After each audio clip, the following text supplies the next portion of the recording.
Fighters are in a pretty interesting position here in today's meta. Back on Legacy, there was the tank meta where pretty much everybody went tank. Monolith dropped, and since then we've seen damage fighters, we've seen crit fighters, and now personally we are seeing bruiser, brawler, utility fighters in today's meta. In this video, I want to show you how I build my fighter decks, because it's actually really quite interesting. Lots of optional cards. How do you get that tankiness but still get good value for your CP?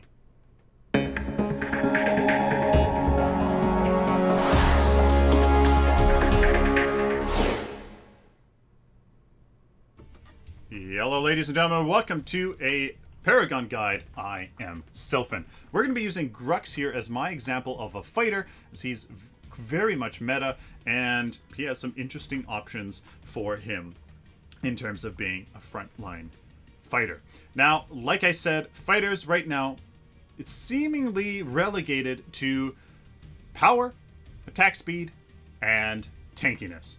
They need to be able to sustain in the front line while also do some good damage. They definitely, some of them especially, have some pretty good burst potential and can use that to isolate high priority targets so that the rest of the team can really come in and take them out. Then they transition into just frontline, body blocking, damage, pseudo damage dealer, soaking up the hits sort of role.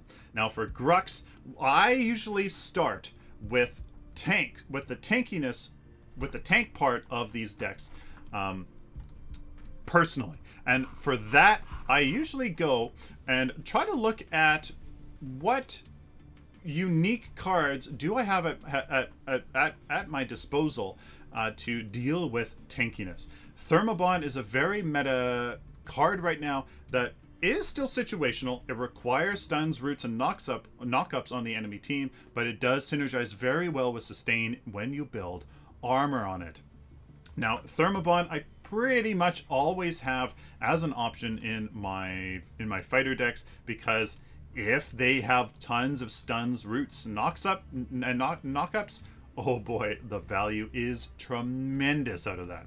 Now, what I personally do is take care of ability penetration. In my math video, go check it out, health versus armor. You'll know that ability armor, you need a ton of incoming ability damage. They have 2, they have 3 casters dealing damage with a lot of abilities in order to warrant more than taking care of ability penetration, which is about 30. So it works out that this Thermobond, if you put 2 2-point barriers, it'll be a 12-point card, which works perfect for a tuned barrier with 3 3-point cards. That makes that card 12 points. That makes this card 12 points. Very easily swappable, and you don't have to do some crazy math in your head during your game. So the Thermobond with 2 2-point barriers, making it just exactly 30 ability armor. Perfect. That's really all that I would recommend personally on my decks. Thank you, my goodness, for the PCL with that incredible host. We're making a video. This is going to be in the video. You guys go check out this video. We're literally recording right now. Thank you so much as we're going through how I build my fighter decks. There's our Thermobond. The pressure is on. So the Thermobond, that takes care of my ability armor. And now we have to go for the physical armor. The basic armor. For Grux, he has a wonderful opportunity here for blood-soaked armor. Very, very effective card for Raptors, for Orb Prime, and also if the enemy team has a couple of carries or a lot of melee heroes or anybody that's hitting with basic attacks, very, very effective. So for this, really, I'm going to pretty much count on the fact that I'm going to keep this pretty much the entire game with 3 3-point guards. Why so much guard? Go check out my math video. Health and basic and basic armor very much effective and pretty much equal in its effectiveness in reducing the basic damage that you take. So that's why we generally get, in my opinion, more guard than anything else. There is that 12-point card. Remember, I'm keeping the options for these two cards out just so that we can get to 60 CP and then put those options in later. Now that we've gotten our armor, I go on to the utility cards and kind of take a look at what things are going to work well with my hero. Now, Grux has some interesting options. If you guys know anything about what I do, you'll know that there's a ton of math that I do. Trader's Touch has tremendous value on fighters due to their poor power scaling and everything else. Trader's Touch on fighters is worth it pretty much almost all the time. If a target is at 25 to 30% health, it still is paying for itself. Trader's Touch is going to be a great way to deal as much damage as possible with at least the CP we spend in it. So we're spending 5 CP, technically 6, for this for the passive. It's going to be worth so much more than that.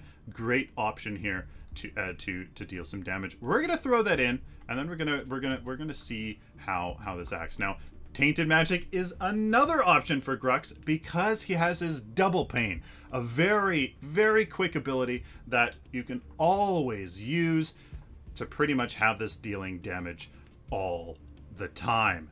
8% of the target's current health over 4 seconds. You can Double Pain every 5 seconds. Very interesting option to say the least here on Tainted Magic. Let's throw it in. We're just taking a look, seeing what cards might work here on Grux. Ash of the Witch, not necessarily on Grux. Not sure if I've seen that. Bounty Stalker, we're not going for crit. Hemorrhage, interesting idea, but I think we're going to want a little bit more power in order just to kind of work with his burst. He does have a good burst potential with Double Pain, Smash and Grab, everything else. He has some potential, so I want maybe a strict more damage card for the rest of the damage potential here. Stinger Boost, interesting option. Double Pain every once in a while, definitely proc Stinger Boost, but again, a little too situational.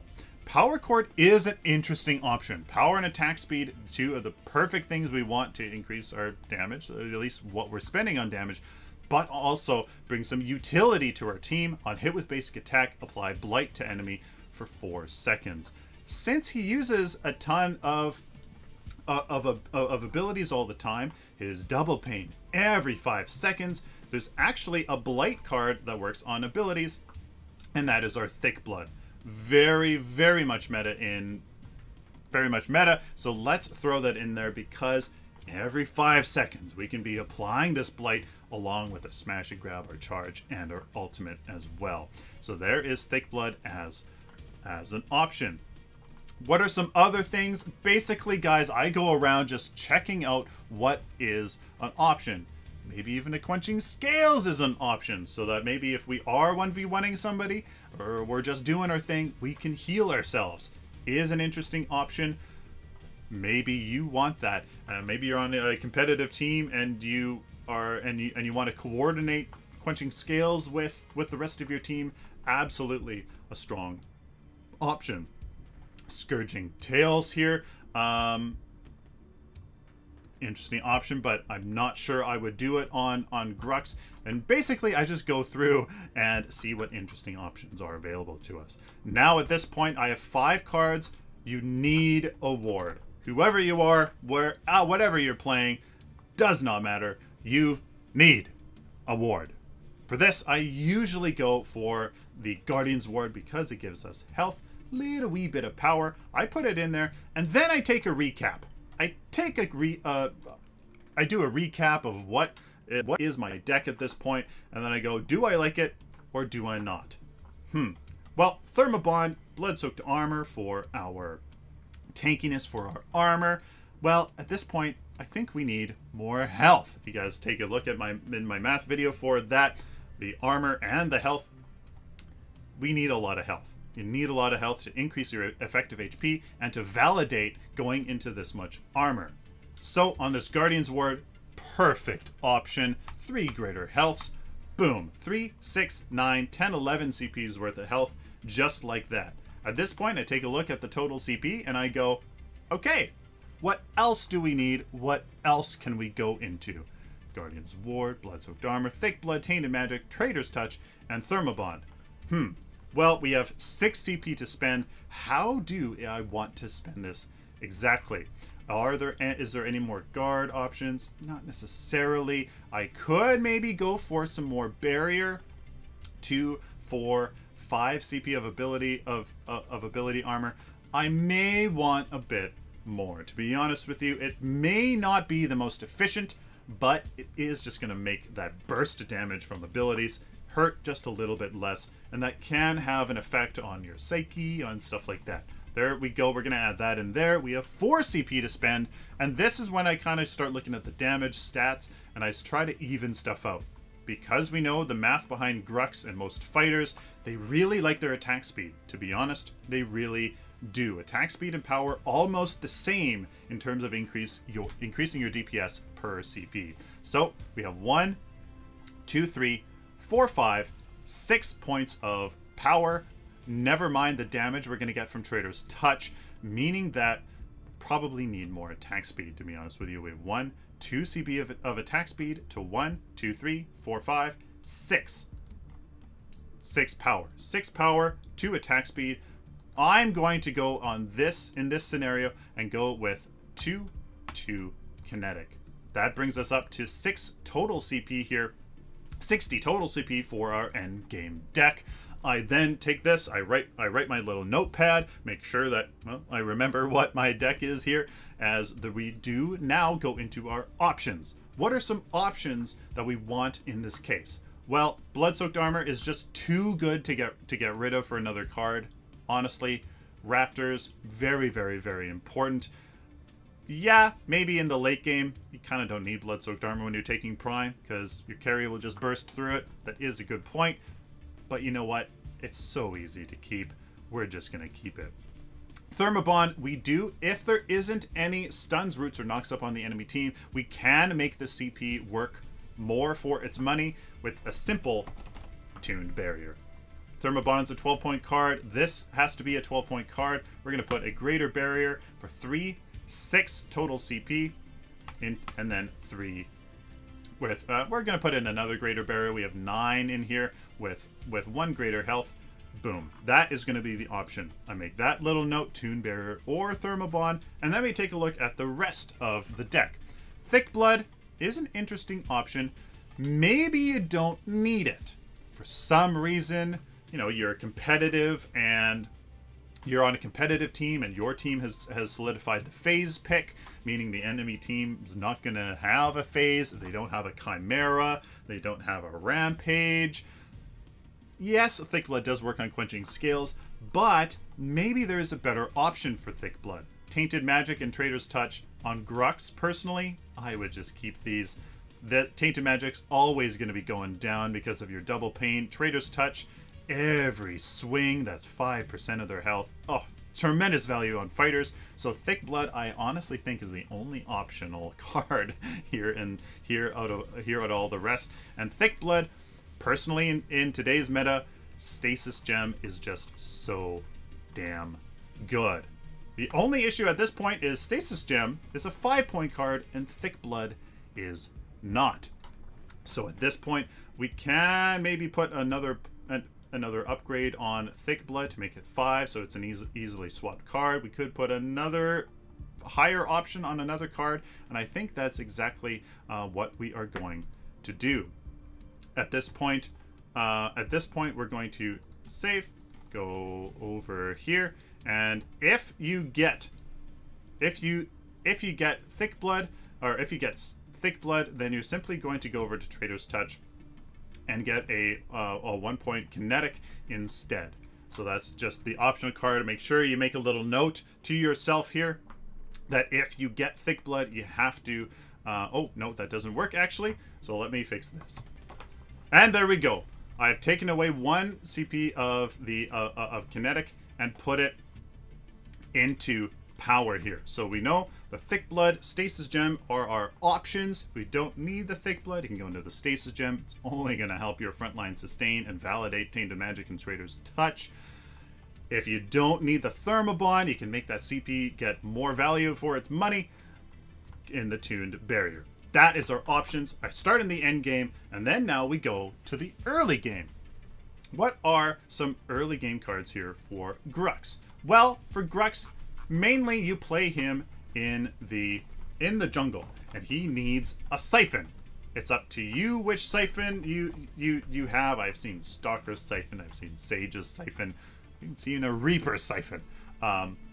It's really up to you. Let's just keep it simple here with a Sage's Sylphin. There you go. You can also play Grux in the off lane. So, Healer Potion and Healer Token. I don't think, to be honest with you, there's very many good health regen options. There's not. So, simply, if you need an additional Healer Token in the off lane, there you go. 2 Healer Tokens. After that, we need to go into our ward. In either in the jungle or in the off lane, you have to get your ward next. So simply we go here and go into our ward. The early game, your jungler, basically an assassin, ganking lane to lane. You're an assassin at that point, so we're going to build them as one. Sage's ward here with some minor strikes is a perfect card. After that, we still want a bit of damage. It's still the early game, still wanting to be that kind of sort of damage dealer, and personally, that's what we're gonna go for. Heck, let's go for it. We know that fighters require attack speed. They do, due to the pro power scaling. They rely on attack speed and crit to really increase their DPS. We're gonna go for a Whirling Wand, but go for some minor strikes just because you need that little bit of power in the early game in order to get going. Whirling Wand, there you go. So at this point, we need to consider maybe some optional cards in that mid game. We've gotten our Sage's Ward, we've gotten our Whirling Wand, you've gotten your Blood-Soaked Armor without those upgrades because of Raptors. Maybe you can get your Stasis Gem or your Thick Blood if you really need it early. And what is another option here? Well, we can get some more tankiness and damage. We can try to maybe go into transition into our late game deck in the mid game. A perfect card for that, one that I always fall back to, is the Elder Mage Amulet. It gives us power, max health, and max health when fully upgraded. Another option here, just to be really fancy about it, would be to go for the Adamant Edge. What we can do here is just simply put the lesser healths on here, so we have 3 CP of health, which is what the other one had as well, and just minor strikes. So you can choose when you want with the upgrades. There is that is. Now at this point, we have to think of some other options for Grux. So we have one CP's worth of or 1 equipment slot, and do I have a dummy ward? I do not. Dummy ward, absolutely very much needed. I always tend to get my Guardian's ward as that ward, and there you go. There's the deck. We're done. We started with the late game, started with the tankiness, made sure we thought about what options we needed. We went into our utility cards with Thick Blood, if we don't need Thick Blood, Stasis Gem, Tainted Magic, Traitor's Touch, tremendous value. Absolutely tremendous value. You're spending 14 CP, but this is going to act like way more than that in the damage department, trust me. And then our ward here on the Guardian's ward, and then just some other good cards. So Thick Blood, Stasis Gem. There you go. And then we filled in, we went to the early game, and then made sure we had options with the Sylphin and the offlane option, and then filled in the mid game with things that we need. There you guys go. That is how I build my fighter decks. This is pretty standard, to be honest with you. Blood-Soaked Armor, fantastic for corruption-based heroes. A Tainted Magic, Traitor's Touch on Grux is a wondrous opportunity, to be honest with you. It's fantastic. Other heroes, obviously, that aren't corruption don't do that, but there's still some great cards here for this. in for your fighters. There you guys go. That is the way that I build my fighters. Please let me know down in the comments what you guys think of this deck or how I build my decks. Personally, this is kind of my thought process that I go. This is what I do. I just kind of I find this is one of the easiest ways to make sure that you have a good deck. Makes the most sense to me. Late game deck. Go into the early game, figuring out those options, and then filling in the mid game works out really well. What do you guys think? Let me know down in the comments. If you guys have any advice or any tips, please leave that down there, as I would love for people to learn not only from this video, but also what the community has to say. Please like this video if you like it, dislike it if you dislike it, share it with the community, and of course, guys, subscribe. If you guys like this content, especially if you found it useful, please subscribe so I can do it for you in the future. If you would like to support me and what I do on a regular basis, please consider going over to my Patreon account where you can make a monthly pledge to support what I do and reap some pretty good rewards. Till next time, like always, guys, stay optimistic and positive.